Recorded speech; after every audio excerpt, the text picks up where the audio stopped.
Hello. Hello, everyone. How is everyone doing?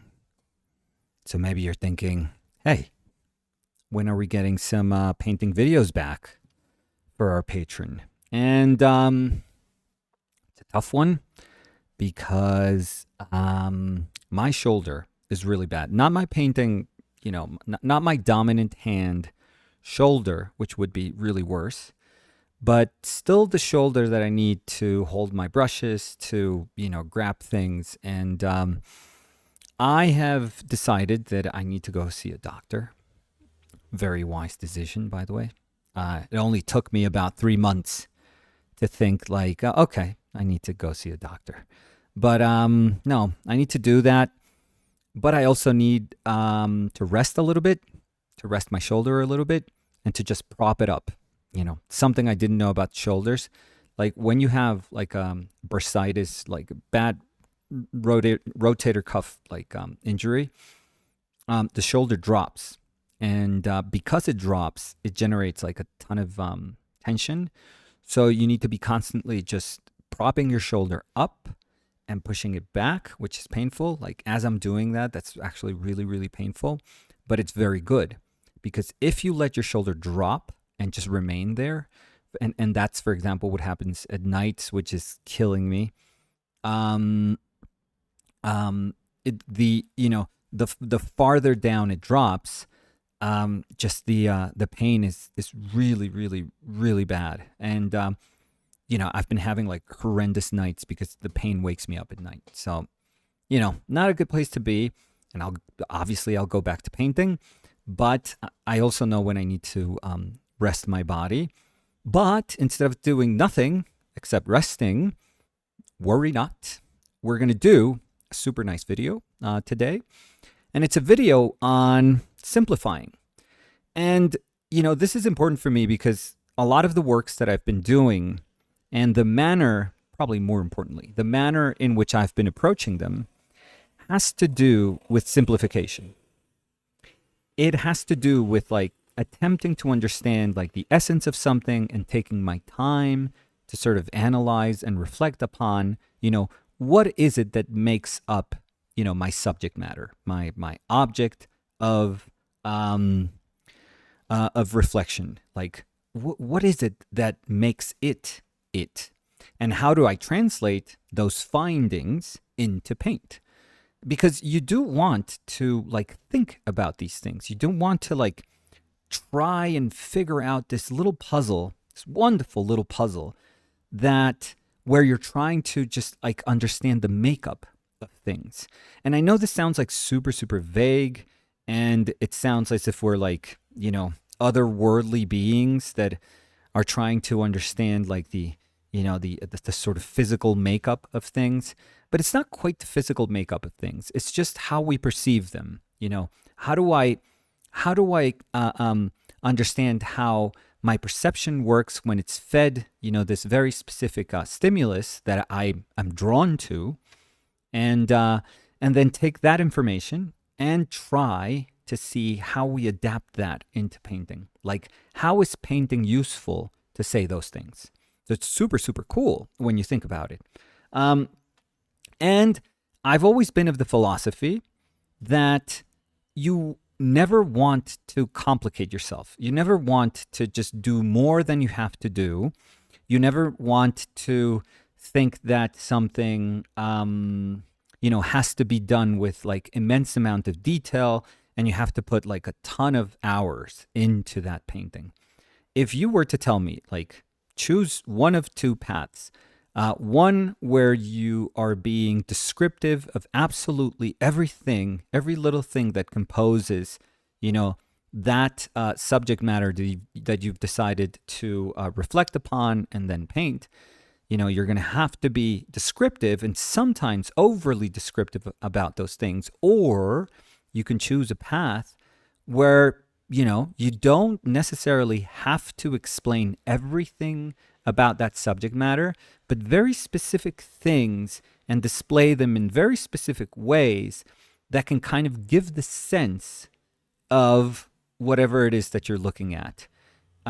If you make me pick one or two, even if the one that I just described sounds vague and sounds kind of like arcane, and you have to, say, okay, that sounded like a riddle. Like, I don't really know what that means. I think I'm going to pick that one all the time, like 100% of the time, because all I know is that I don't want the other one. I don't want to be like super, super descriptive. And there's nothing wrong with that other path. Like, people that do hyperrealism or photorealism, they pick that path. They pick the path of, I am going to say everything. And sure, if they're photorealists, they're playing with like, depth of field, and they can paint other things with like a specific bokeh. So, in theory, they're going to be focusing in, quote unquote, on certain instances of their subject matter, and the other things they're going to, paint with, equal care, the softer, fuzzier, out of focus areas. But there's a lot of care put into those type of paintings. There's a lot of attention, put into almost every little centimeter of all of those paintings. Now, does that mean that's not true for the more simplified one, where you're attempting to kind of unravel this mystery of the essence that lies in the makeup of the thing? Like, do you not then have to solve everything? You do. You have to solve it. But I think that word is like super important, because solving something sometimes doesn't mean that you have to put like an equal amount of work, into those maybe secondary areas of your paintings or tertiary areas of your paintings. It doesn't mean that you have to neglect them. No, not at all. Never. But it doesn't mean that you have to paint them like the focus of your painting, like those moments where you're going to be saying to the viewer, hey, I want you to see this moment of my painting. I want you to pay attention here, and I'm probably going to be descriptive, and there's going to be detail, and there's going to be contrast of some sorts, like contrast by value or contrast by saturation or contrast by hue, by complementary colors. There's going to be contrast by temperature. There's going to be some way in the language that we use as painters to point you to the direction that we as painters / directors want our viewers to go to. So we want to tell them, hey, come here, stay here, then travel here, then look at this. Don't look at this area too much. It's fine. Just be aware of it, acknowledge it, but, keep going. So in equal measures, let's say, both of those options, both of those roads have to deal with every single square centimeter of the painting. But one of them says, okay, I have to paint at the same tempo, same energy, same attention to detail. There's like, a very constant way of painting. That's why if you've ever seen like a photorealist or a realist, highly realist painter or hyper-realist, they take small brushes and they just go boop, boop, boop, boop, boop, boop, boop, regardless of what they're painting. It could be freckles. It could be like a little bit of hair. It could be eyelashes. It could be, the nose, tip of the nose, or the texture of the mouth. It doesn't matter. All they're doing is like, I'm not saying all they're doing, like I'm minimizing what they're doing. No, but what they are doing is just going like boop, boop, boop, boop, boop, boop, boop, boop. It's like this tiny little mosaic work, tiny little tweaking mosaic work, and adding. It's a ton of work. It's super respectable. It's a lot of work. When I see that, I think I have like small heart attacks. I really do, because I can't paint that way, and I don't understand painting that way. Most of the painting that I enjoy, that I like, that I've seen throughout my life, that I've been lucky enough to see, from real life, in my travels, the paintings that move me the most are never quite like that. I appreciate them. I always have curiosity as a painter to go like, oh my God, how did they paint this? And I go close to the painting, and I'm like, oh my God, this texture is undecipherable. That's amazing. That's so much work. Respect, always respect. but it's not the type of painter that I am. I just know it immediately. And I've known this for years. So this is not like a subject of debate. Does it make a worse painting if you take that road? No, of course not. Of course not. This is not a matter of like, thinking that one way of painting is better than the other. It's just like different. It's just different.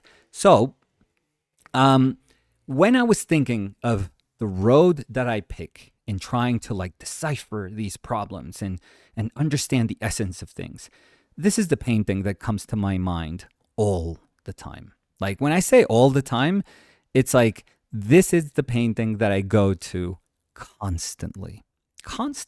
It's something of, almost like magical for me. This painting has become like a reference in my brain, etched in my brain. And it's even funny because the painting itself is the reproduction of the painting itself is terrible. It's one of those, it's a scan of one of those old plates.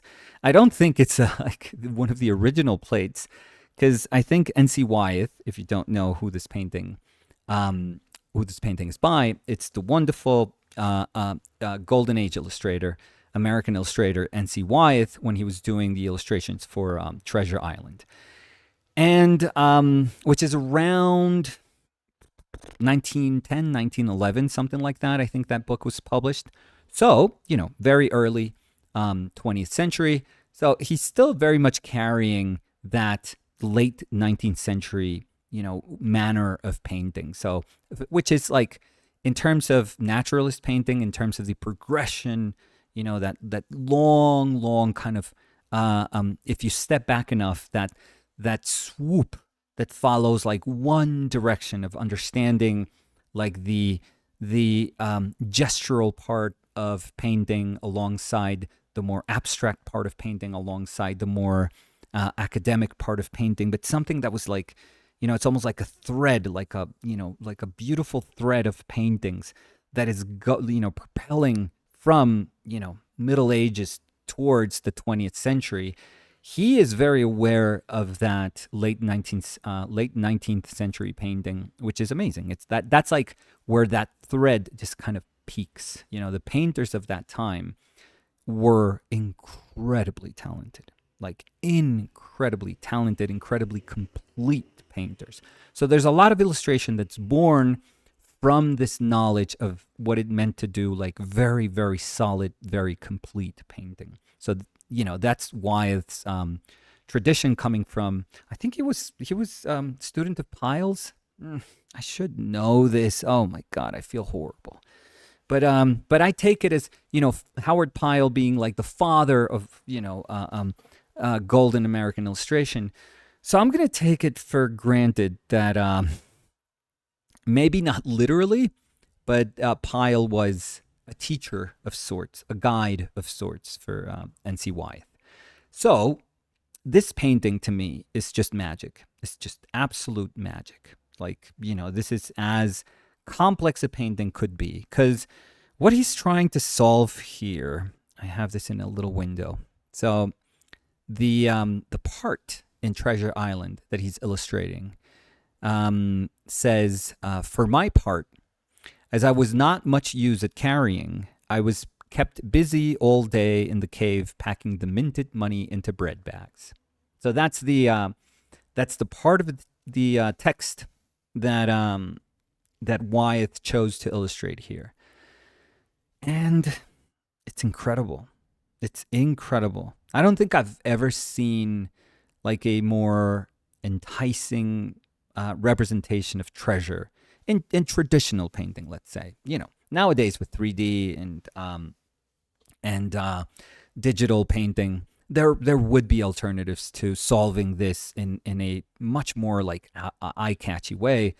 And I totally get it. This is not about competing with who can solve like a mound, of coins, of golden coins, more effectively. But in the context of, traditional painting, once again, in the context of painting done in the, beginning of the 20th century, I think it's just absolutely brilliant. I think it's so effective at communicating, the level of riches that would just defy your imagination. Finding this loot, finding this treasure is something that should, like strike you and should leave you like in awe. So I think he does it perfectly. I think the way he guides our gaze to that hand that's holding 5 coins, and almost like he's almost like showing us with the palm of his hand, like perfectly. He's almost like turning his palm so that light catches the faces of those coins, and they become just a little bit crisper and more saturated, and there's more contrast by value. It is so brilliantly painted. It is so brilliantly solved. Is it perfect? No. It's an insanely difficult painting to solve. So there's like a second mount. If you see the one that's obviously the larger one, it's just brilliant.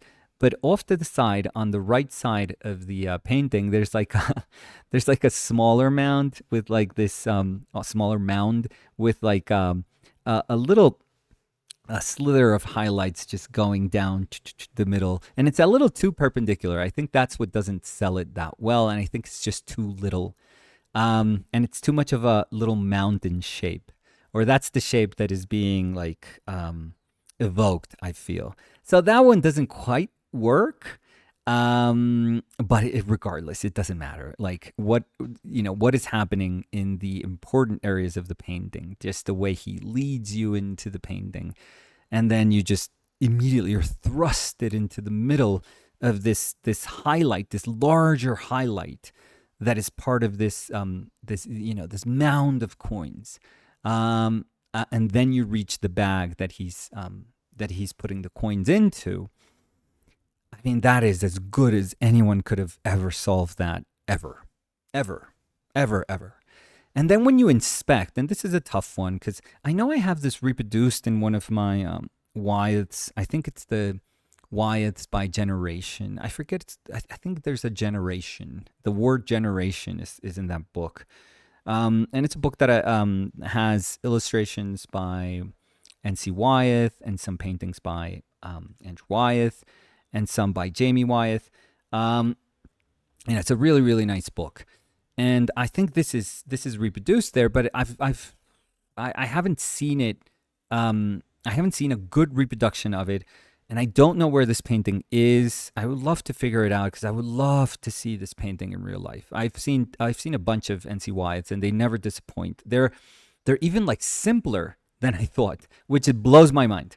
Whenever I see a Wyeth, it's actually a little bit simpler than what I imagined, which is like the mark of like an incredibly capable painter. So, this, I'm sure, if I were to be able to see it in real life, would not disappoint at all. But this painting to me is just a perfect example of simplification at its best. Of attempting to find the essence of something in a simple, economical way, and communicating that so efficiently. So efficiently. That's what was genius about these painters. They were efficient. And most of the times illustrators were efficient because they had deadlines. They couldn't just enter into this abstract mode of like, well, I could stay here and paint all these coins for 6 months. I want to do that. I want to inhabit that. How does it feel to dive, Scrooge McDuck, into this, mound of coins and just paint all of them and just give all of these little coins the attention they deserve. That's a very abstract, very, very plausible way of dealing with a painting like this. If you don't have deadlines, if you're an artist that doesn't care about time, or that time is part of your painting practice in the sense that, you want to devote 1,000 hours of painting, let's say. I'm exaggerating, but let's say 1,000 hours of painting into this painting. So yeah, totally possible. That's very contemporary way of understanding tackling these kind of crazy subject matters. So, but what Wyeth does is not that. It isn't.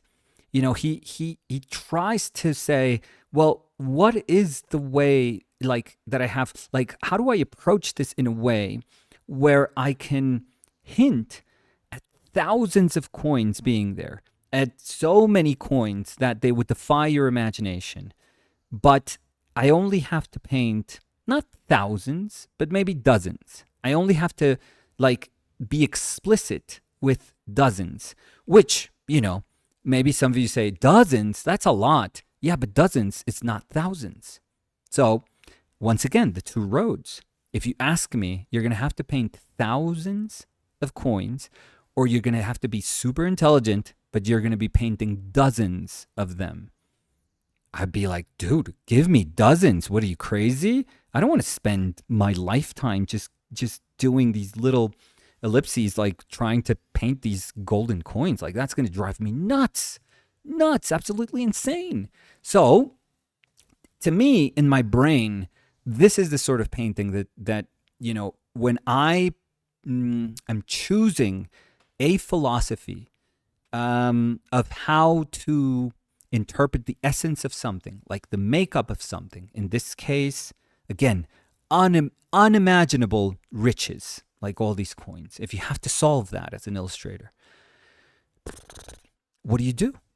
Do you just imagine the unimaginable and say, I have to be able to articulate all of these things that you weren't supposed to imagine? Like, I have to. Or are you the painter that says, well, let's keep it in the imagination? Let me not, I don't want to define what is unimaginable. I don't want to illustrate, and as if this was like a math problem. I don't want to say, well, the answer to this are these objects, and you have to like have a 3D model for all of them, and you have to hire like a 3D artist to just model each and every one of those things that's going to make up this unimaginable treasure. So it's not that. What a wonderful painter says, it's like, no. How do I say, how do I keep you in your imagination? How am I aided by your imagination? Genius. That we take that for granted, but that is so genius.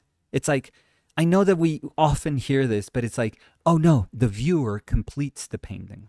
We say that, and that sounds like so kind of cliche, right? But it isn't. Because, come on, if you have a viewer a viewer is not this empty vessel that just shows up in front of you painting. No, a viewer carries experiences and carries like, a definition of perception, of shaped perception. So when they're looking at your work, they're not just kind of beholden to your work. No, they bring a lot of their own experience into it. I mean, it is that is what you want out of an active viewer, out of an active participant. And you always want active participants. You don't want like a, mannequin just looking at your painting. So, how do you, establish that relationship with that viewer and says, hey, I need you to fill up these gaps. I'm going to give you instances where I'm going to say, look, I'm painting a lot. Seemingly, I'm painting a lot. But then I'm going to give you all these gaps that you have to put, a little grain of sand in there and say, I'll do my part. And it's like, you have already taught me that there's a lot. I don't need to be shown every single instance of a lot. No, I'm going to be like, okay, now I carry the torch, me viewer, and I'm just going to traverse through this painting saying like, yeah, I already know, like I've already seen a lot. I can testify to there being a ton of coin a ton of golden coin, unimaginable. But you don't have to see it. You don't have to, check at every single like little stage of your traversal. You don't have to say like, let me make sure that there's a lot. Let me make sure. No, you don't have to. You just have to be fed a little bit at the beginning and pepper it through the painting, spread out intelligently through the painting. And then you can rest. Then you can say like, okay, in here I can hint, little round, like little shadow underneath. This one's softer, harder, soft, hard. I'll show you more information, then less. I'm oversimplifying this, by the way, but that's the point. That's the whole point, right? So in a way, it's a painting that does, take into consideration how it's going to be viewed. But it's so well done. I mean, regardless of the viewer, which is indispensable, very much a part of this exchange. But regardless of that, it is so well done. It is so just masterfully executed that, it's, I don't know. I can't find anything but, praise in this painting when I see, what the intent was and how he went about choosing, the solution for this problem, for this like crazy problem.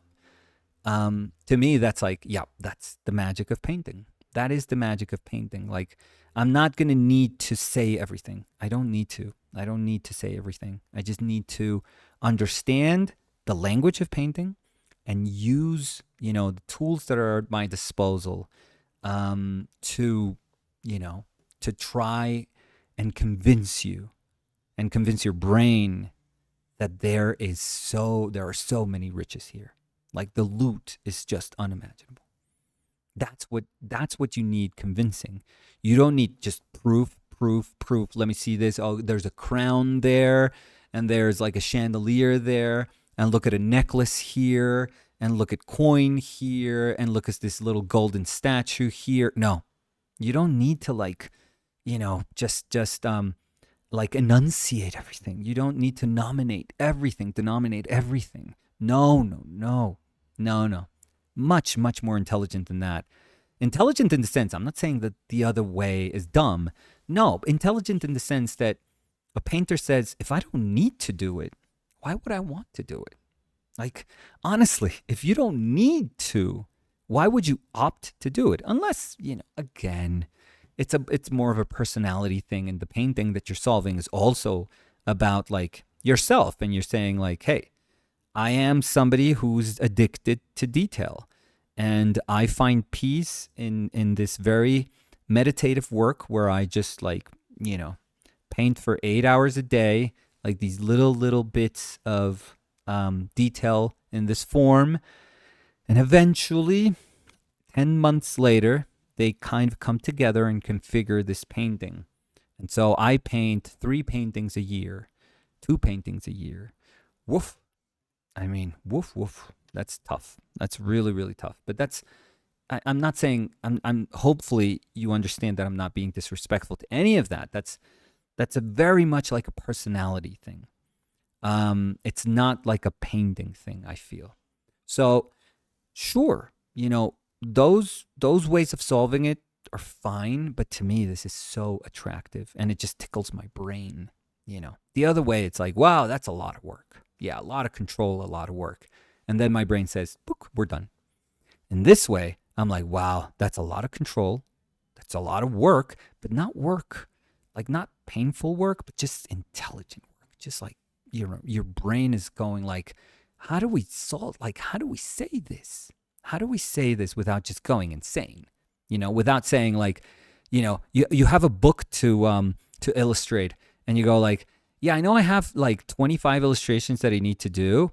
I'm stuck on number 2 because it took me like a year to do that one because I wanted to paint all the coins. And it's like, dude, what? No, you can't do that. You're an illustrator. It's like the job needs to be done in like 8 months. So no, Don't do that. Please don't do that. So, I always go back to this painting. When I was thinking about Wyeth, I was thinking, okay, what are the things? What are some of the things that Wyeth does in this painting language to aid himself? And it's very sad that we can't see them here, but I found a good reproduction of this painting, which is wonderful. And the area that I want you to look at, because I'm not doing this in Photoshop, this is all in OBS. But look at the big formation, rock formation behind him. It is pretty much like a turpentine wash. It is pretty much like a blocking, just an underpainting, like with a tiny bit of color. I'm gonna zoom in a little bit here. Let me see if we can do this, because I don't need to. Well, no, I actually need to. Whoa, what am I doing? Okay, it's kind of clumsy, but we got there. So if you look at all this, this is delicious. Look at that. Just a big ass bristle brush, probably a house painting brush.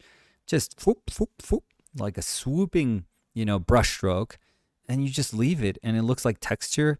It's just like super, super easy, but it just communicates like so effectively. And if you think that's little paint back there, look at the reflection.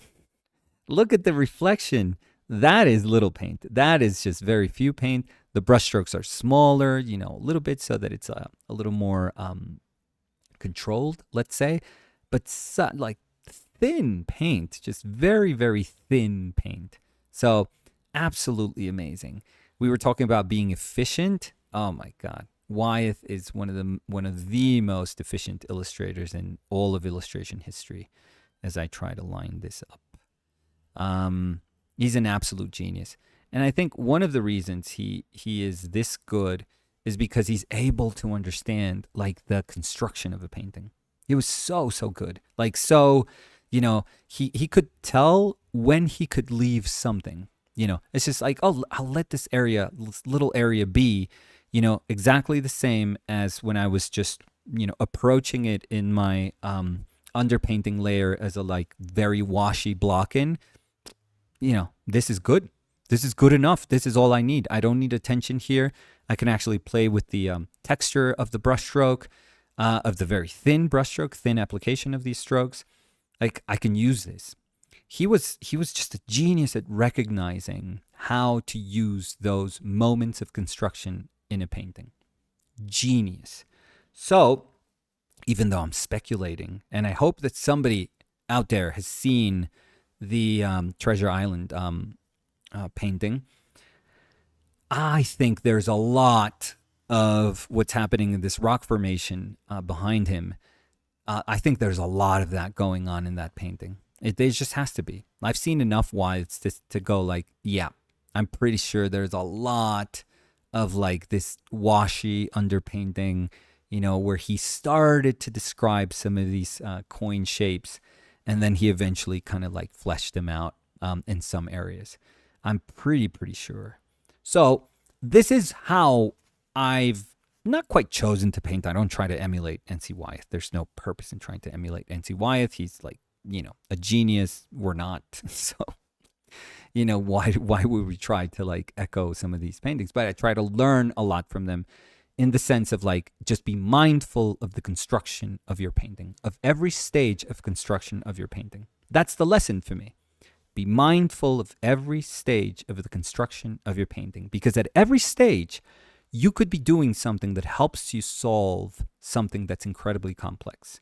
So even from the beginning, you have to be like, your brain has to be like, okay, this is an underpainting, or this is like a washy bit of an underpainting, where I'm just going to try to block in this thing and begin to establish what it is I'm going to try to solve. Even at that stage, you have to be thinking, maybe I can use this. Maybe in the end, I can use this. So what does that do? It makes you treat every moment with respect. Like, you have to be intelligent about every single one of those moments, because you never know if you're going to be able to use them effectively, in the end. So that to me has been the lesson. That to me is like Wyeth's lesson in all of this. And I adore N.C. Wyeth. Like, if probably heard me say this time and time again, but I am an illustrator at heart. Like, inside this kind of husk of a brute painter, I am an illustrator. I adore illustration. Adore it. Always have, always will. Every form of illustration. You can give me children's book illustration. You could be a Viz Dev artist. You could be a comic book artist. All of it I adore. All of it. So when I was thinking of Wyeth, I was thinking, because this is how my brain works. So I'm going to take you on this little ride, little trip. So my brain works this way. I'm always like, this is who I am. But then I go like, well, what is the alternative? Like, if I place myself on one side of the spectrum, what does the other side of the spectrum look like and feel like? And by the way, I'm not saying that this is the other side of the spectrum. Like, maybe some of you say, like, well, that's not a good example. But to me, sensibly, this is far enough from where I stand that I can say, like, okay, that's over there. Like, there's a distance between, this kind of washy interpretation of how to solve, subject matter through paint, and the other kind of side of this realm where you're trying to pick like a lane and say, yeah, I think I belong with the people that live over there, at the other side of the lake. So the other side of the spectrum for me looks like this, like the Millet's Ophelia. I don't know why I said Ophelia that way, but anyways, let me turn myself off here so you can see the whole painting, which is beautiful. I'm sure you're all familiar with his Ophelia. It's probably like the most famous Ophelia, but so this painting is absurd. So it's as good as you can paint, of course. It's an absolute masterpiece. It's, it will go down as one of the feats in human, painting. And it's absolutely gorgeous. And one of the things that makes it beautiful is I forget, there's always like this thing of like, how many species he painted in that painting? And it's a large number. Like, that he actually painted a very wide variety of like flowers and shrubbery and, trees. And so it's really, really amazing. Let me give you a sense of like little moments so that you can see. Okay, because this is whoa, what did I do there? Oh my God, I think I totally ruined another paint, a bunch of other images that come later on. But we'll deal with that, when we get there. Okay, let me unlock Ophelia here. Let's try to. I don't even know if there's like another way of zooming in. It's not Control plus or Command plus. For me, it would be Control. But let's do zooming like old-fashioned way. Let's just drag our corners of an image. So if you look at this, like everything is explicit about the way he has chosen to represent all this foliage. Like all these leaves are different. They're different from one another. You can actually tell that they are different species of, plants. And it is incredible. Like the shape of those leaves, the variation in color of those leaves, the bunching up, the sizes of them, the gesture of them, they're all different. And it is insane. Like he had to solve each and every one of those. He chose to solve each and every one of those and differentiate each and every one of those. So you know how we were making like a big deal about like, no, come on, you don't want to like denominate everything in this treasure. Like you just want to have, like you just want to keep everything in your imagination and make it as big as your imagination allows it to be. We want to tickle your brain. We want to fool or keep fooling your brain into believing that it is still something that you can't imagine. No. In here, it might as well be like a botanical illustration. Like these are species that can be identified by scientists, like people that know about these species. They can say, okay, yeah, this is this plant, this is this plant, this is this tree, this is this tree. It's amazing. It's ridiculous. So he chose that path. And it is mind boggling to me why he would have chosen that path. I mean, the only reason you would choose something like this is because you love this. You're moved by this. Like, there's no amount of like money that you could pay me. Well, scratch that. Maybe there is. But let's say, in a normal world, there'd be no amount of like money that you could throw at me that, in a commission that where and you ask me to do this type of painting. And I would say like, yes, I just don't have the personality for it. Once again, we go back to that. It's not in my built to do this sort of stuff. It's just not. I find it fascinating when other people do it. Obviously, Millet is like, one of the best examples in all of painting history when somebody decides to do something like this.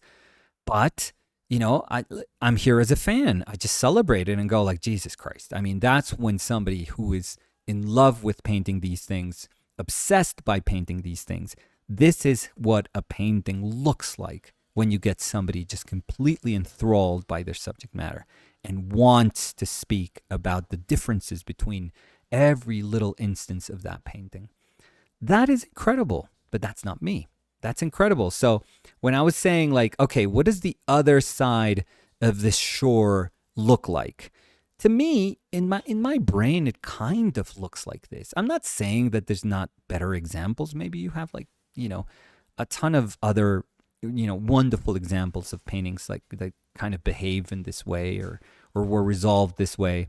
And, keep those in your mind. But in my mind, this is incredible.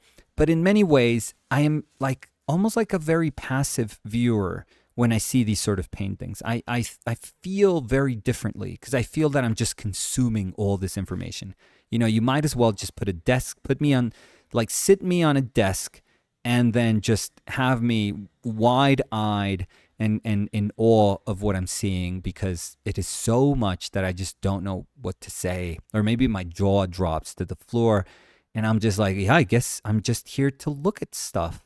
And that's about it. To look at how, one of the most beautiful paintings in painting history is painted. So that to me is Millet's Ophelia. Like that to me is what the other side of the spectrum, while we try to like center this here. Let's see. Okay, that's nice. So that to me is what the other side of the spectrum looks like. And then I was thinking, okay, let's try to, because I was going to choose, I was wondering, what can I choose as subject matter to talk about simplification? What can I remember or where can I kind of, where can I go to speak about the economical and intelligent ways of dealing with highly complex problems? And I didn't think this is where I was going to end up with, but in seeing this kind of tree that is in the background of Ophelia's painting, I was like, well, maybe trees, maybe. And I was like, yeah. And then I remembered, okay, I think I've seen like a couple of trees lately from painters that are just like wonderful examples, and that we could use them to describe these two ends of the spectrum. And then, my mind went into this little rabbit hole, and I'll show you where it went. So immediately after Ophelia, I went into this painting, which is like a gouache painting, mind you, of Jose Jimenez Aranda, who is a late 19th century Spanish painter. Late 19th century Spanish painting, by the way, is peak, S tier, God level, goat painting. It is amazing. Like late 19th century Spanish historical painters or Spanish Orientalist painters are some of the most like talented painters ever in terms of ability in all of painting history. It's crazy how good they are. It's really, really insane. So, mind you, this is a gouache, by the way. This is a gouache. I think I was trying to figure out how big it is.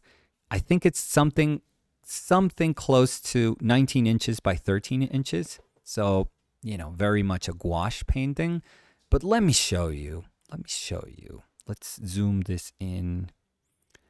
Okay, unlock this. No, that's not. I shouldn't have unlocked that. No, come on. Unlock this one. Go here. Okay, should I lock that one then? And then take this one.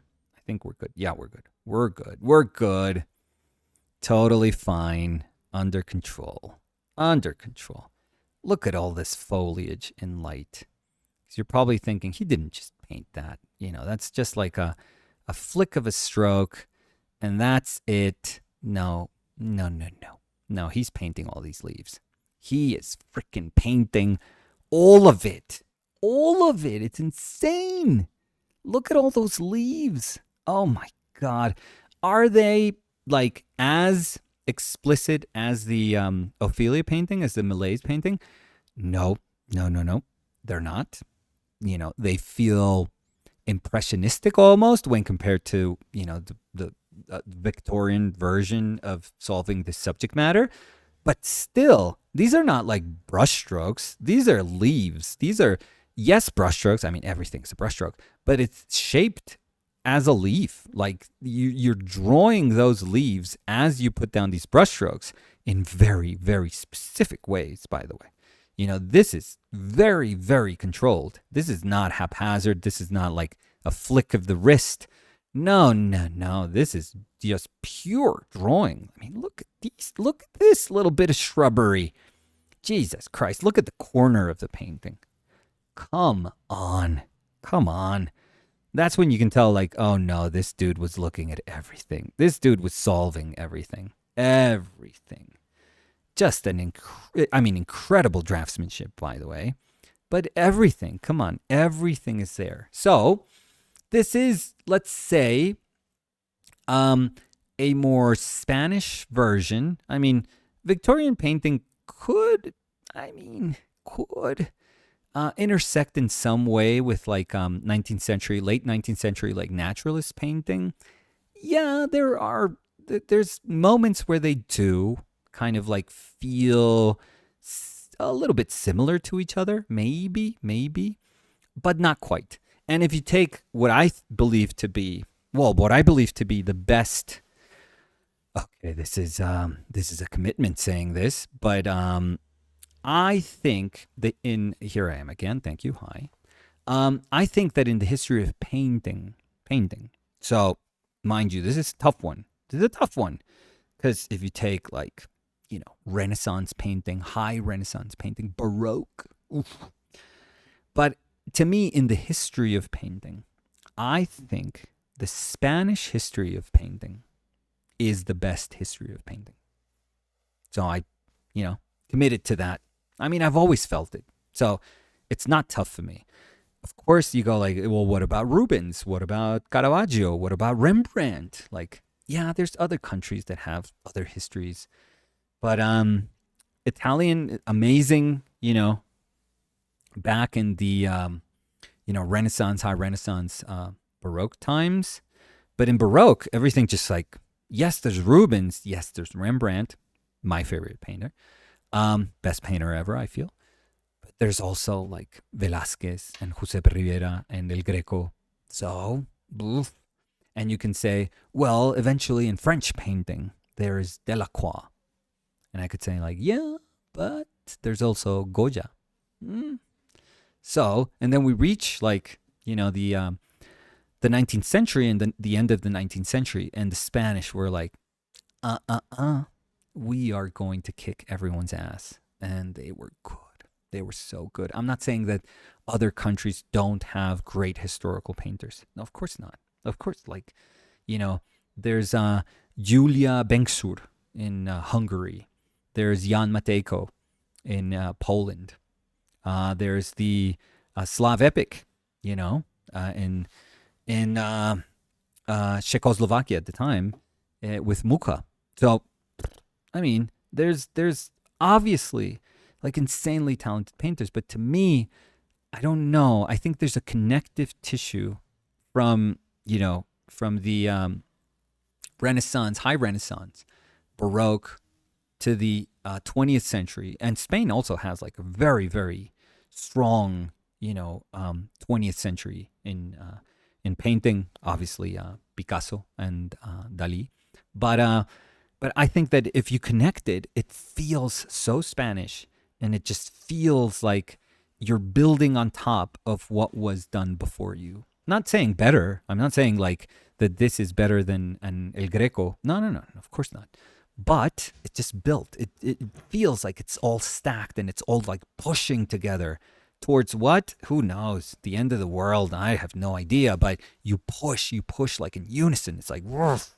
It's very, very powerful. So that's how I feel about Spanish painting, and maybe I'm a little bit biased because of that. And there's a ton of Spanish painters that I really, really, really, really, really like. And Jimenez Aranda is like one example of those painters that I really, really enjoy. So what happens when you encounter a painter that has this level of ability and this desire to just explore like the little makeup of things and the cheekiness of like little details?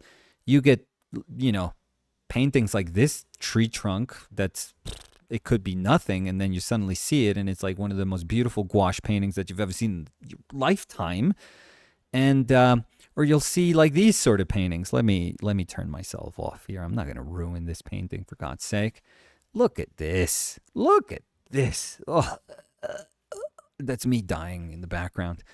I mean, you can't paint better than this. This is good. This is not even, just if you have this ability, go nuts, go crazy. Oh my God, this is good.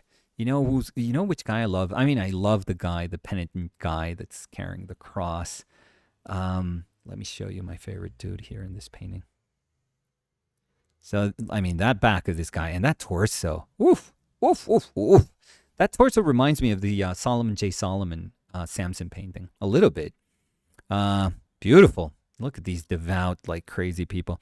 Look at this dude, the center guy, the penitent guy that's carrying the cross. Look at his feet. Look at that purpley red foot that's kind of dirty with those grays.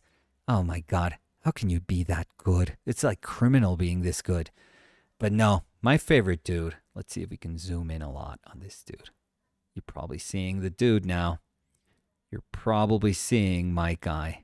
Look at this guy. No, it's not the guy, not the skinny guy. I'm not going to pick a skinny guy. Look at the dude in the back with the hairy back. Look at my guy with the chops there, the hairy back. Oh my God. Oh my God. How good is that? How good is that? It's like that dude existed. You look at that guy and you're like, yeah, that dude is real. Like the look, the back. He's so comfortable. He's like, I'm a big dude. I have a hairy back. Who cares? Look at him. Look at him. That portrait in shade. Oh, gee. That ear enough is just like a class, in painting on its own. But the portrait, the rest of the portrait, come on. His hair, dude. His hair is half, like all of it. Just his facial hair, hair on the top of his head. Then he's got like a ponytail maybe, because why not? My dude doesn't care, He's got a ponytail. And then it just like flows into that hairy back, hairy shoulders. Oh my God, this dude is like it's criminal to be that good looking. And it's amazing to be, to be the subject matter of one of the best painters, best 19th century Spanish painters ever. So I don't know. I think if you see this, I'll be honest here. I think if you see this and if you don't like it, if you're not like, oh my God, this is some of the coolest painting I've ever seen. If you don't see this and you're not just in awe of this, there's something wrong with you. There's something like super, super wrong with you. This is as good as you could paint. Like, I would argue with anyone that says like, well, it could be. It's like, it could be what? This is as good as you could paint. Like, this is peak. If you get here, you do not paint better. There's no better. There's different. And there's like, different type of painting aided by different intent for sure, or there's maybe like different interests, or there's like things that you want to solve that are of a different nature. Fine, that's all of it, but not better. You can't paint better. Period. So this is Jimenez Aranda. So as you can tell, I mean, look at this. Look at this altar. Come on, dude. No. And look at the decoration of the church. You can even kind of tell, like, oh yeah, I've seen this type of decoration in the church. You look at these angels up top there. They're like those highlights, they're like daggers. There's golden highlights. And the columns, oh God, it's so good. It makes me puke. Oh, Jesus Christ, how good is this? Anyways, I'm here having like small deaths while I'm looking at this. It's so good. It's so good. So sadly, when I look at this, I'm like, you know what? The other side of the shore, this other side of the spectrum, is not just people that go like, oh, you're crazy, you're nuts, like you have to have a personality to paint this. It's like, oh, I am just a spectator. I'm just supposed to be here like in awe. It's like, no. Yeah, I mean, yes, I'm here in awe, but I'm like, I'm enjoying every second of it. Give me a second. I have to do something. I'm just going to pause over here. Okay, let me unpause this. I think we're good. Are we good? Yes. So as I was saying, like, no, it's not like I'm saying, oh, I'm dead inside. I'm here just looking at great painting. This is of no interest to me. Because I'm just supposed to be here like a cheerleader saying like, oh my God, you're so good. This is amazing. It's like, no, there is a point where you go like, oh my God, this is amazing. Like, you're being fed some of the coolest painting that you'll ever see in your life. How could that not be incredible, like an incredible experience also? So to me, this way of painting where you have to be explicit, where you're choosing to just defy all of like human nature and just be this good at modeling just about anything with paint, and modeling with such precision and with such love and care. To me, when I see that, I'm like, yeah, this is obviously great painting. But my whole point is like, it's not really about it being great painting. It's not like great painting only lives in one side of the shore, It's not like, oh yeah, the people in my village over here that are separated by this lake from, the other people that think that they're doing great painting. No, it is my village where, greatness resides in. No, of course not. There can be greatness anywhere. There could be greatness, at the bottom of that lake. Who the hell knows? Like, it's art. You'll find like the best examples of everything in the places where you least expect it. So, it's amazing. It has to be celebrated. So, Jose Jimenez Aranda. And let's go back to the tree, because that's what we were talking about. I mean, this painting, Jesus Christ, give me this painting. Let me live with that hairy dude right next to me. Okay, that's sounding weird, but for the rest of my life, I want to be, the partner. Okay, this is sounding weirder, but I want to share my life with that hairy dude. I do. Sorry, Danny. Let's go back to the tree, because I'm sounding too thirsty. And, while I was, seeing this one, I was like, well, there's no better tree than this. Like, this is freaking incredible. But then I thought, well, I saw another tree that is different from this. It's very different natured. So it's this tree, George Elgar Hicks. So when I saw this, I was like, oh, that's kind of nice. That is very, very nice. I love this. I think I love this. Do I love it more than the other one? No. It's like my kids. No, they're different. I love them equally. It's like, no, it's just a different sort of relationship. They ask different things of you as a viewer, and obviously, viewer slash painter. But I love it also. And one of the things that I love about it is that instead of being super descriptive, which I mean, it ends up being, or it ends up giving you an illusion of a lot of texture and detail and specificity. But what ends up happening here is that there's a lot of like brushiness to the way, Hicks solves things that enables him to kind of like convey or hide this idea of detail within it. So I'm talking about, let me unlock this one here. I'm talking about these little moments. I'll try, this is not like a great photo, but you can kind of tell what's going on. Like if you see this, there's so much brushiness to this. And I'll show you an example of his own painting that depicts this just a little bit better, I feel. But sure, there are changes in hues. Like you could see like these cooler greens and this yellower greens and these like reddish, light reddish kind of neutrally tones, all throughout the bark of this tree. But there's like like underneath, there's like this brushiness that gives you the illusion of texture, the illusion of detail, which is really, really intelligent, I feel. So I was thinking, this is kind of what happens in the Wyeth painting. This is kind of similar to how he uses those moments of very, very kind of economical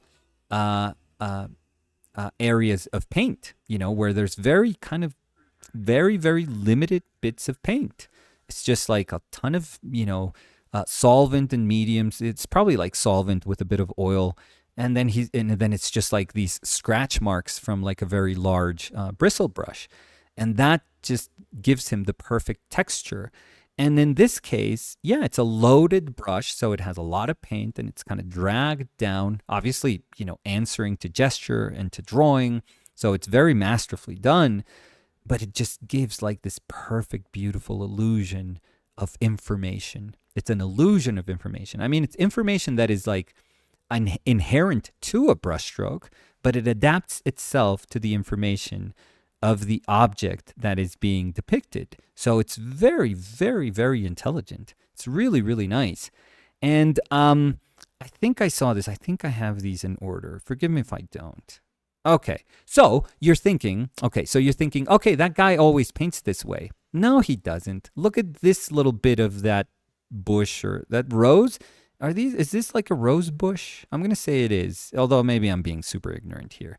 But because I don't know much about plants. But it looks kind of like a rose bush. So I'm going to go with that. And forgive me if it's 100% not. But look at this. Let's zoom in a little bit here also. Because the girl is great. The girl is great. Love that hand and shade. But let's look at that corner of the painting. It's not like a really well-balanced painting, to be honest. And I think the reason why it's not super well-balanced is because he's choosing to be so descriptive with the leaves of, in the lower right-hand corner. I think that's what kind of throws everything off. It almost feels like a contemporary collage or something like that. It just feels like an alien layer that's kind of pasted on top. But regardless of that, I mean, that's my perception of it. Regardless of that, it's insanely well painted. I mean, every leaf is solved. Every single leaf is painted. It is painted. It has edges. It has a shape. It has value, it has saturation, it has a hue, it has like little details that have to respond to it. Every single one of these leaves is painted. So much so that it just kind of feels like he painted the girl one way and then he painted the leaves the other way. It's almost like you have to like change gears and say, okay, now I'm painting leaves. Instead of understanding like the integral kind of part of the painting, you're choosing to say, nope, this is like an abstraction in and of itself, and I just have to place myself almost outside the painting to paint these leaves. They are beautifully painted. So this guy Hicks, that you would think like from that tree that he's going to be super expressive and just like really loose and let a lot of his brushstrokes dictate, how he solves things. No, look, he has the ability to be, really, really descriptive of the things, he's choosing to paint. So there's a ton of attention to detail, a ton of observation, really high observation in the painting of those leaves of this bush. So, kudos to him, of course, wonderful, wonderful bit of painting. I just don't like the way it kind of articulates with the girl, but it doesn't mean, I kept looking at some of Hicks's paintings and I was like, this doesn't mean that he's not a good painter, because I fell in love with that tree. So I wanted to see more of his paintings just to see if I could kind of understand him a little bit as a painter. So I saw this, which I thought was wonderful. And it gave me a sense of like, oh, okay, he loved that kind of bristly, tough texture. So I'll show you, like we can zoom in on this one. I mean, the areas of the background with that kind of wall are like perfect like example of the brushiness. But also in the construction of the face, you see a lot of like those underlying brushstrokes. In the construction of the arm, especially in the hand, there's like beautiful gesture like underneath. But you could tell that he was being brushy, very, very brushy, not respecting like drawing or contour initially, and then choosing to be a little more careful when he decided to develop like each of these forms. But you can tell like, okay, there's a philosophy here in the brushiness, in the application of paint, and how that can aid this idea of three-dimensionality. So I was like, okay, I think I'm getting this dude. I think I get what he likes. I'm not saying he turned it into like a little gimmick, but I can tell what he's interested in. And then I started seeing these paintings. This is Hicks again, George Elgar Hicks. And he does something that I absolutely adore, which again reminds me of N.C. Wyeth. And when I looked at this piece, for example, and the way he was able to just understand the shadow mass and just make it incredibly simple. And then he says, I'll give you a sense of like detail and richness and exuberance in the moments that I choose to depict of light, in this kind of violet purple skirt. Or dress. Yeah, I think it's a dress. He's so intelligent in the moments that he decided to model light that I was like, oh, this dude, this dude understands what it means to just mass in your shadows, keep it simple. And then he totally understands the responsibility of finding form in very interesting ways in light. That is the responsibility that we have. If we want to simplify shade, then when we find areas of light, they have to be super, super, super interesting. So I was like, okay, my dude, I get you. And then I saw this like simpler painting of him and I was like, yep, it makes sense. Like, look at these kind of washy, earthy, underpainting kind of notes.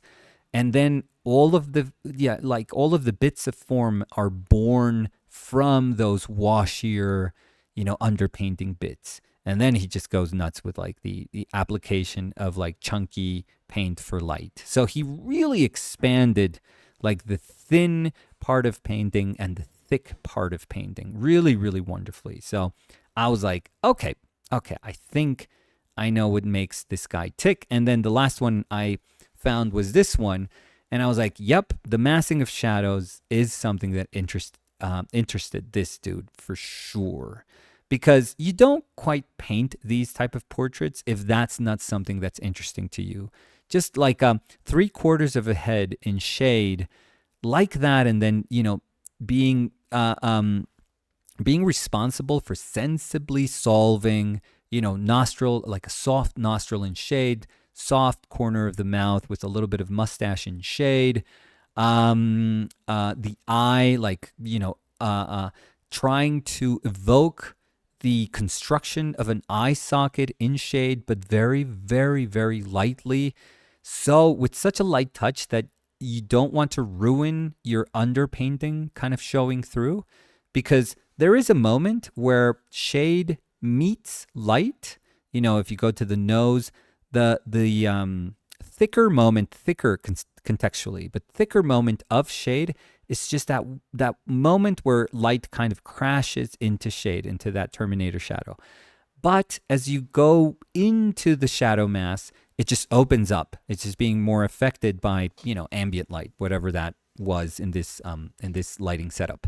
So what he does is as the shadow opens up a bit, he allows like the underpainting to just show through very, very lightly, very just with a very light touch, I feel, and with wonderful drawing. So I was like, this dude, I didn't expect it, but Hicks, because I was in love with this tree, but I kept on looking at his paintings, and I invite you to look at a bunch of his paintings. George Elgar Hicks, and he's a super talented painter. And again, just the way he masses shadows and simplifies his shadow mass so that he can create like a super nice kind of very binary relationship between shadow mass and light. It is absolutely brilliant. So once again, he's using the construction of the painting to its fullest so he can like take advantage of it. So he can take advantage of every single moment of a painting. That's what's important. That's what's most important about these paintings. So I think, if Wyeth was showing us what he could do with this very washy shadow, like shadow mass, or I mean, usually he would associate it with a shadow mass, or like, associating it with like secondary or tertiary moments in the painting, just to tell you like, hey, I want your attention elsewhere, but look how I solved this in such an economical way.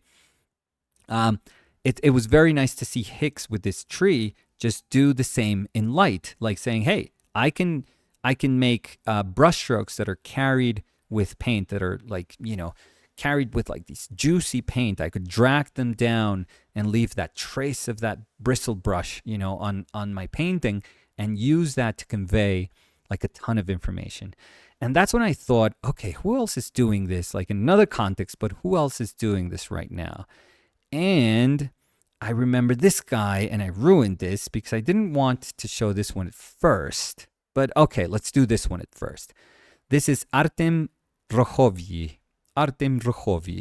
So this dude is brilliant. I think, when I was looking at this one, and let's start with this one. I thought I would show it like in the end, but no. Let's start with this one. We can 100% do this. When I was looking at this one, I was like, oh my God, this is like Maxfield Parrish. That background feels like a Maxfield Parrish. That's kind of nuts. And then looking at these trees, he usually does, I think this is a larger painting, so he was painting in oils, but he usually does like these gouache paintings, and I'm going to show you a bunch of them, where he just allows the texture that's underneath kind of show through in the dragging of the brush. So he found like this perfect subject matter that can just fit into this way that he constructs with paint. So he takes advantage of the layering and the pressure he applies, like his brush strokes. He takes full advantage. And I saw this painting, I was like, oh, that's so cool. So it immediately, remind me of a Maxfield Parrish like background sky, and some of that kind of, green in the background, that green, gray, green, blue, whatever you want to call it. Yeah. And then I was looking at the trees, and I was like, you know what this reminds me of also? And this is like a small detour, but again, I told you I was going to take you on a trip. Reminds me of Simon Bisley. I know if you don't do comic books, and you don't have to, but Simon Bisley was like amazing in the 90s. I mean, I think he's amazing, period. But he was freaking incredible. And he did like a Batman Judge Dredd graphic novel that is super, super cool. So let me show you. So look at this, and look at Bisley. That's the Batman Judge Dredd. And look at okay, no, that's not it. Right here. Look at this. This is Lobo, because he did like some Lobo also. But look at this painting. Look at this painting. And then look at that. Look at that. Look at that. I know they're different. I of course know they're different. I'm not blind. But they give me like a same vibe. I don't know. There's something about it. There is something there. There is something about it. Look at that again, and then you don't have to deal with like comic book me for like you only have to deal with comic book me for a second in this video. So, but look at that, and then look at that. I mean, that is Bisley. I don't know. They share something. There's some DNA there. Anyway, let's say goodbye to Bisley, and let's go back to Artem Rokhovyi. And okay, so these are the sort of paintings that he does. They're like these small gouache paintings that are remarkable. They're really, really well solved, like really well understood. This guy knows what he's doing. He's a great colorist. He knows how to punch everything up. He knows how to create contrast. Really, really nice. Contrast by, value for sure. Contrast by complementaries for sure. But just intelligent bits of painting. Really, really, really intelligent bits of painting. Absolutely wonderful drawing. Just a wonderful understanding of his subject matter, because a lot of these are like kind of made up. He knows these. He knows these shapes of trees, and he just makes it up. There's almost what is called like hero lighting in comic books and video games, just to separate your forms from the background. So you give it like ambient light, but you also give it like side lighting kind of. So that's what that kind of peachy orangey light that is in the side of the tree, or it's kind of being backlit because that's the sun back there. But that's the lighting that kind of pushes that tree. But then it's the cooler lighting, but then it's that green, in those branches that are in the middle of the picture. He introduces that kind of green, that light olivey green. So it's really, it's nuts, but he's really, really, really good. He knows his subject matter. I think when we started the video saying like, do you understand the essence of your subject matter? Do you understand the makeup of your subject matter? I immediately also thought of this guy. And once I embarked on like, okay, the subject matter that I can use to try and define this or lose myself in this conversation, that's probably better. I don't want to define anything. I don't care to do that. But, I immediately thought of this guy, and I was like, oh, this dude is good. So, yeah, this is one example of that. This is another. Look at that. Look at that kind of green against that, red, orange.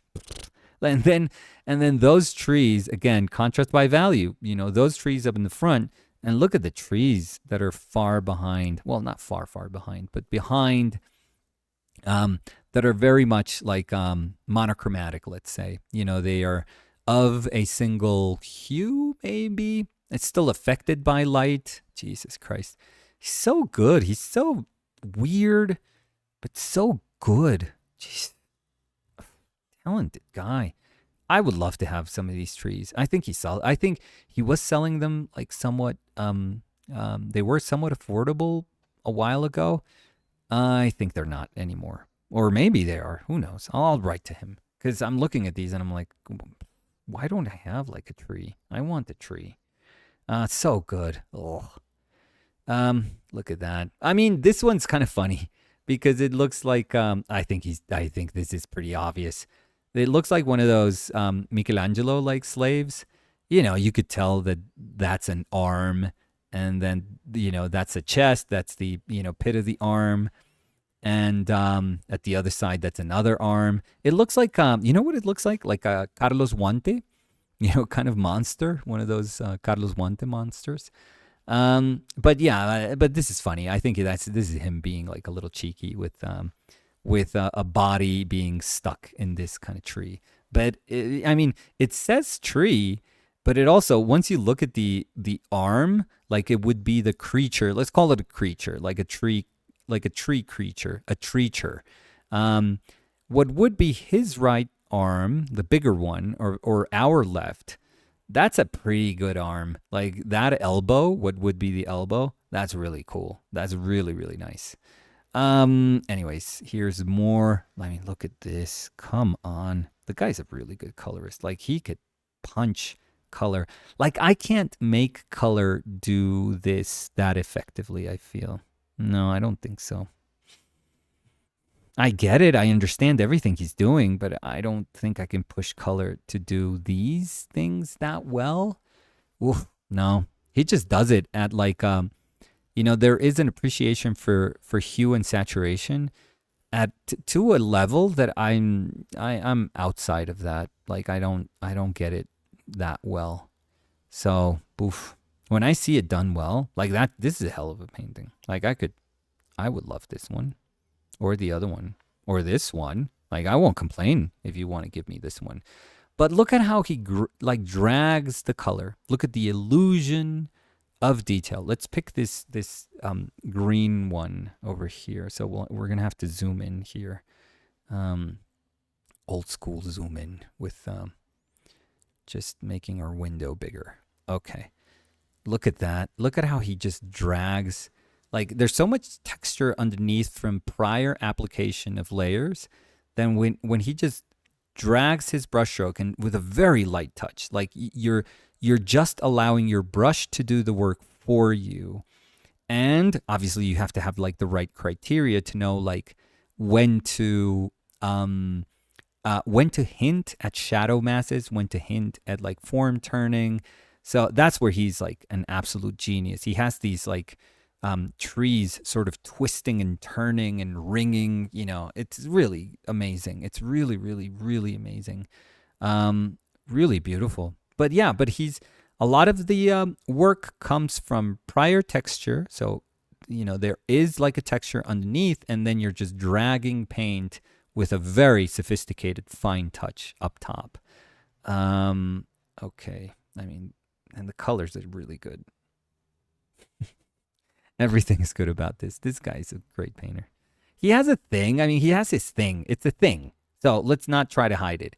It's a thing, even though I think he's a far more complete painter. Sometimes he does like these really wonderful like compositions that are kind of weird. And his shapes, his understanding of shapes is masterful. Absolutely masterful. He's a hell of a painter. So yes, this is his thing. Fine. But he does it really, really well. He found how to solve it in an incredibly sophisticated way. And he is a great colorist, like a really, really great colorist. So come on, we can't say anything about that. By the way, I could buy this one also. Yeah, I want that one too. This one's great also. I mean, look at that orange. That's amazing. Oh, this one's good too. This one's really good too. Okay, let's stop it. Oh, and also, I'm sure the paper also has its say on this, right? This is a very textured paper. You could tell. I can tell from, let me show you the area where I can tell from. This little bit. This is like very dry brush, maybe. Like this little kind of lighter green on top of the, this lighter green on top of this olivey green. It's 100% just like, a kind of this dragged on top of the surface of the paper brushstroke. Very, very dry brushstroke. So super, super nice. Super, super nice. Okay, let's see. Let's center this because the last one was the Simon Bisley example, which is really wonderful. So in this case, once again, very much like the George Elgar Hicks, it was like, hey, use that texture to evoke like an illusion of information within that tree. Use that because that's like a very, very intelligent use of what like the painted language can provide for you so that you can kind of shorten that gap between representing and interpreting through paint. So it's really, really intelligent. Let's stop at the Bisley one. And then when I was thinking of this guy, of Rohovyi, it's very, very difficult not to think of. I think this is the window that I ruined, maybe. Let me see. No, I didn't. So this is Stepan Klesnikov. And he's a Russian painter, also like beginning of 20th century Russian painter. And, really, really good, really, really good painter. Gouache painter also. So there's that. That's also similar between his work here and Rochowi's painted trees that we just saw. And it's kind of like they share so much. I'm sure Rochowi knows, Kolesnikov and really, really likes his work. But I really, really like, I mean, I love both of them. If you give me a Kolesnikov gouache, I'll be like, yeah, of course I'll take it. I mean, this is amazing. But there's this attention to form, attention to detail, attention to shapes that in both cases is just absolutely masterful. But in Kolesnikov's case, there's just this kind of rounder brushiness, that there is like a watery brushiness, like a more fluid brushiness that's also so sexy. It's so good. It's so really, really good. So you can tell that they're sharing like a lot of their DNA, but they are very different. They're very different in their makeup. Like a lot of this is more, I would say Kolesnikov feels like, he's older than this, but it feels like, like a Sid Mead painting maybe, like old gouache, visual development paintings, like concept design paintings. I think that he has like this, he's kind of like one of the fathers of this look of using gouache in this very illustrative way.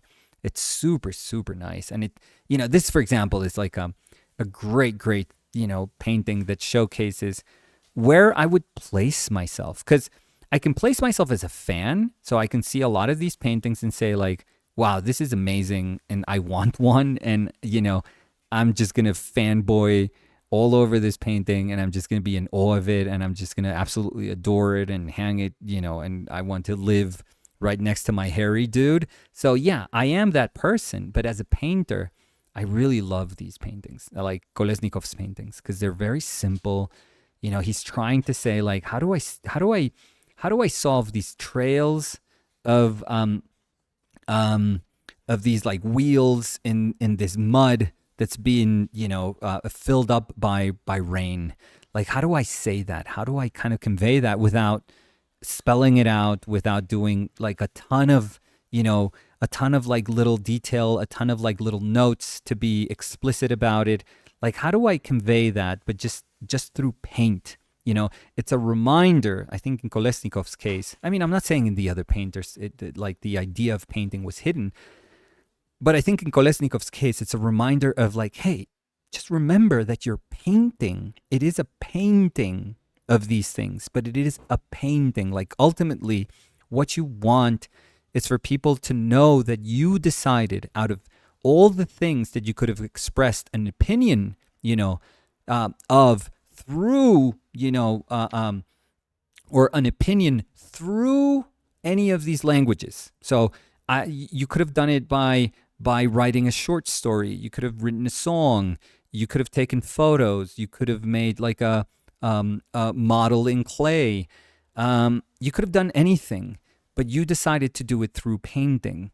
And a great painting will always, always, always justify itself, once you see it as a painting. You don't need to read like a little appendage that's like an appendix that's right next to it and that's explaining why you chose to mark your position or your feeling towards this subject matter through painting. No, as soon as you see it, you're like, oh yeah, I know why this thing that I'm seeing, this object that I'm seeing had to be a painting, and why this subject matter was chosen to speak about whatever it is that you want to speak about and spoken through painting. Like you see it immediately.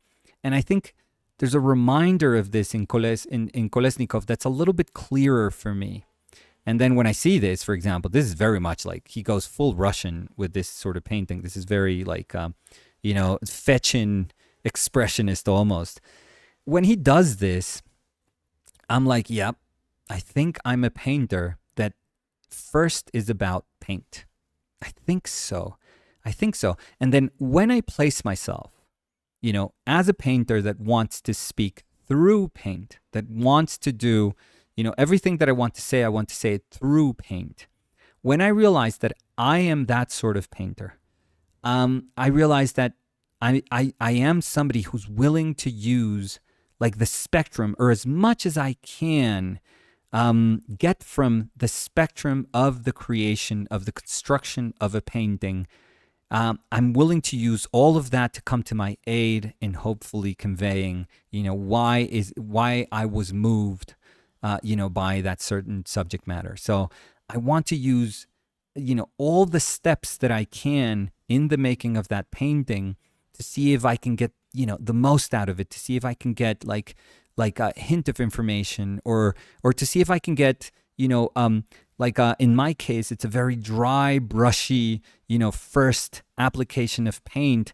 I want to see if that in the end can convey like a texture that reads like nothing else would read, but it's just like this very primitive form of texture that, if applied well and if applied at the right moment in these subject matters that I choose, it's going to make sense. It's going to make an absolute sense. So it's almost like I want to see you understanding that I'm going to choose to use like every bit of my painting, every single little bit of what my painting, like the construction of my paintings, have to offer. I am conscious of all those little moments, and I want to use them hopefully to their fullest potential.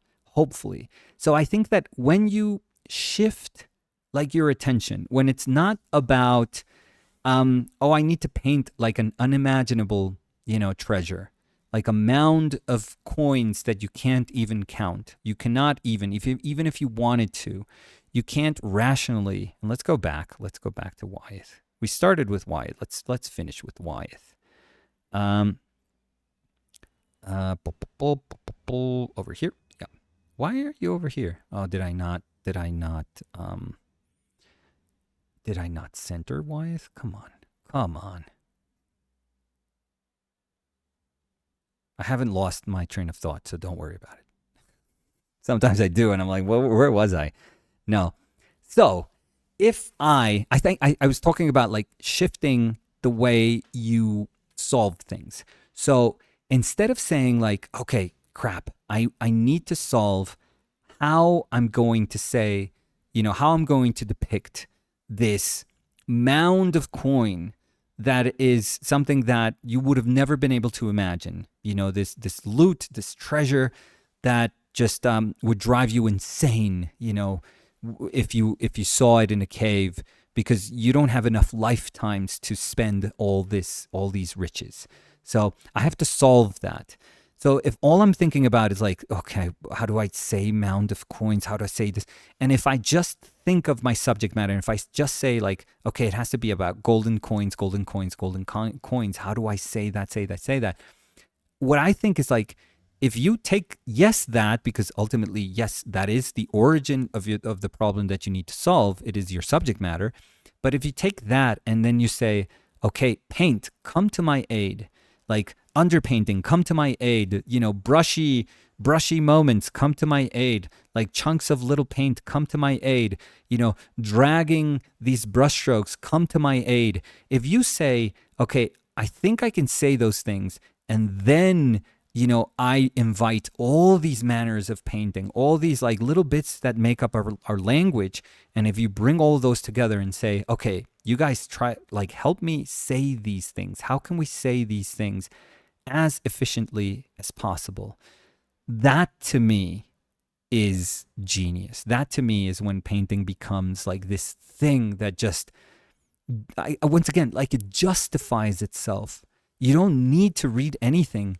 It's like the painting itself is telling you why it needed to be a painting, and why this highly complex subject matter, why you chose, out of everything that you could have chosen, why you chose painting to solve it. Why? Why the little bits of underpainting, the little chunks of paint, the little trails that were dragged, why all these things in the end come together, and all of them, in unison kind of articulate and configure, once again, this very open, this very intelligent way of depicting something that is just like, is using your brain, is using like all the things that these little instances of in the construction of the painting are feeding your brain, like different bits of information, all of that is making your brain say, okay, I can shape this, I can understand this and shape this, and I can make it into, this I can make it into something bigger than what it actually is.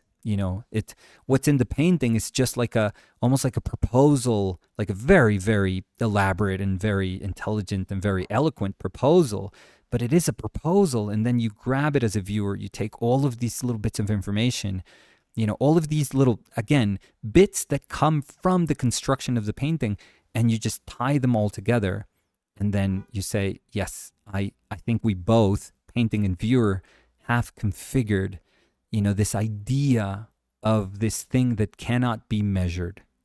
That is pretty amazing. That is freaking amazing. When you choose to solve it that way, oh my God, it's absolute magic. Let me appear once again. I think it's absolute magic. So that's how I understand simplicity. That's how I understand like attempting to tackle, what the makeup of something is.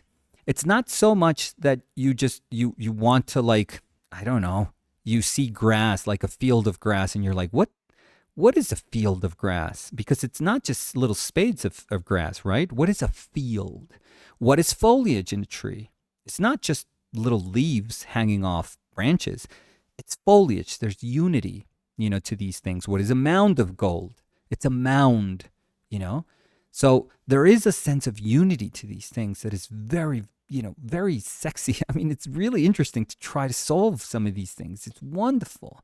So to me, simplicity is usually has to do with saying, not just what makes, how do I understand, the if I see a very full tree, very beautiful full foliage, it's not just about identifying changes in hue and changes in value and changes in shapes and changes. It's also letting all that information, intersect with paint. You have to, in the end, intersect it through paint. It has to. It is a painting. It's going to become a painting. You want it to say that through painting. You want it to solve it through paint.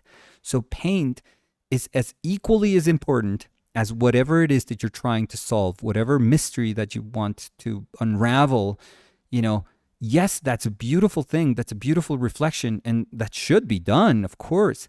But then it has to meet with painting. It has to. At some point, you have to say, okay, now I have this information, but it's just part of it, part of the equation. Then you have to say, let's bring painting in, and let's have everything just kind of come together.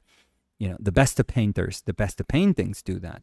So that is when I go yep, that is the marriage of saying it with less and using every single moment in the construction of my painting to say those things, to understand what it means to say with less. Super, I'm not even trying to define this because it's almost impossible to define because this is a very abstract notion. But, for me, that's when everything works. For me, that's when absolutely everything works. But again, is if you let your paint be paint, and if you let what you know about painting, what you're familiar with painting, if you let that cross paths with the reflection that you're doing through acute observation about your subject matter, if you let the two sort of, thread themselves, then it's magic. Then that is the recipe to doing something masterful. And you're not just relying on okay, I think that painting this needs me to do all of these thousands of decisions that have to be painted, and and that's all your brain can deal with. Your brain is saying, I can't see past the thousands of things that I need to do in order to convey this amount of coins. I need to say thousands of coins. I need to. And then your brain is like, okay, then I'll guess we have to paint thousands of coins. And then paint comes in and says, okay, I guess, we just have to sit there and paint thousands of coins. Like, that is fine. I guess that's fine. But that's another way. That is a whole different way, where you just see a bunch of leaves on, hanging from branches, and you go like, I guess we have to solve every leaf and every drawing of every leaf. And can there be incredible bits of painting if you decide to go, on that road? Of course, we just showed them. Like, that tree trunk, that Jose Jimenez Aranda tree trunk. It's as masterful as you could paint. So, of course you can. And it could be, inspiring. And I can see it, and even though it's not the type of painting that I do, I can see it and go like, Jesus Christ, like, what a genius. What an absolute genius. Like, what an ability. What a degree of ability. In like, unimaginable ability. But this sort of solving, the one in this N.C. Wyeth Treasure Island illustration, this type of solving is the one that I'll go like, oh, you cheeky bastard. I mean, this is so intelligent. This was the brain saying like, I don't want to paint like a ton of coins. No. Are you insane? That's crazy. So this is the sort of image that the brain says like, no, we'll find another way. There has to be another way. It's like the brain is desperate, saying like, you're gonna make me do what? Paint 1,000 coins? No. And the brain is just like, wait a second, calm down, everyone, calm down. We can find another way. And the brain says, hey, paint, come here and help me out. We need to figure this out. If not, this dude is going to have us work for thousands of hours painting thousands of coins. And that's insane. So I think in my brain, that's how the conversation goes. And I like that idea. So that's at the core of why I think simplification and just economical means of solving things through paint are so bound together, and they make so much sense. I hope this made sense. I mean, this was like, this is a winding road. Like this, me. I'm just like, I was thinking of talking about simplifying, and the idea of Simon Bisley came into my brain. And I was like, I have to mention Simon Bisley. I mean, it's there. That tree reminds me of Batman and Judge Dredd. I have to. So, but this is an attempt to understand something. And I think, we need to start somewhere. And I think that's where I wanted to start. So anyways, like I said at the beginning, I may be taking like small break, like something like 10 days or something, but just rest, ice, hot patches, a bit of stretching as much as I can do, just so that I can take care of it. And because I do think that when I paint, it's just like, I feel like I'm not able to stop the cycle of it being sore. So I think I'm going to do it. And it's super painful to me to say that I'm going to stop, because this is part of like my life. So, but if you know me, if you know that I'm contemplating this, it's because the degree of pain on this guy right now is not good. It's not good. So, give me 10 days. Give me 10 days, and I think I'll come back hopefully stronger. Hopefully.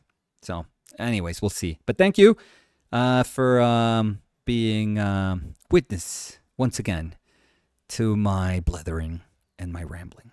So, I'll see you all on the next video. Thank you.